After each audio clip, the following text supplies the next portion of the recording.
আজকে সকালে যারা মাঠে মর্নিং ওয়াক করতেছে তারা দেখতেছে এখানে একটা লুক পড়ে রয়েছে। তো তারা একটু সন্দেহের চোখে দেখতেছে। তো আমরা সবাই মিলে আইলাম, যারা সবাই মাঠে আসি দেখলাম যে সে মারা গেছে। তো ওর বোধহয় মাঠে কিছু ইঁদুর ঘোরাফেরা করে, কুকুরও ঘোরাফেরা করে, তার দুইটা কান টান এগুলো বোধহয় কুকুর বা ইঁদুরে খেয়ে নিছে। তো মারা গেছে এটা শিওর। এরপরে মাঠের থেকে কেউ পুলিশে ইনফর্ম করা হয়েছে। ওর আমার যতটুকু জানা আছে ওর বাড়ি বরজলা স্কুলের কাছাকাছি কোথাও। সে ওইখান থেকে আমি দেখছি ওই দিকের খুব অনেক লোক লেকচুমনি বাজারে বাজার করতে আইলে তারে অনেক সময় দেখতাম 20 টাকা 30 টাকা 50 টাকা দিয়া যায়। সে ববগরের মতো লেকচুমনিতে ঘুরে এইখানে পড়ে থাকে, এখানে মাল খায়, রাত্রেবেলা ওই দোকানে বারিন্দাত ওই দোকানে বারিন্দাত ঘুমায়।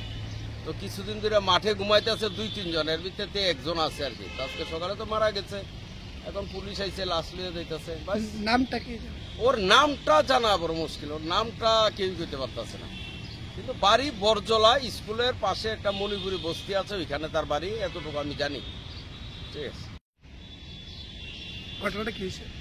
আজকে সকালে অনুমান 9:30টার সময় আমাদের কাছে খবর আছে যে আস্তাবল গ্রাউন্ডে একটা আননোন ডেড বডি পড়ে রয়েছে। অ্যাকর্ডিংলি আমরা ঘটনাস্থলে আসি, এসে দেখতে পাই একটা অপরিচিত ব্যক্তির মৃতদেহ এখানে পড়ে রয়েছে।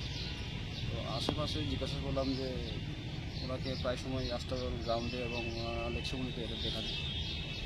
তো এখন প্রাথমিক তদন্তে জানা গেছে যে ও তো অনেকদিন ধরে অসুস্থ বোধ হয়। তো এই কারণে সেই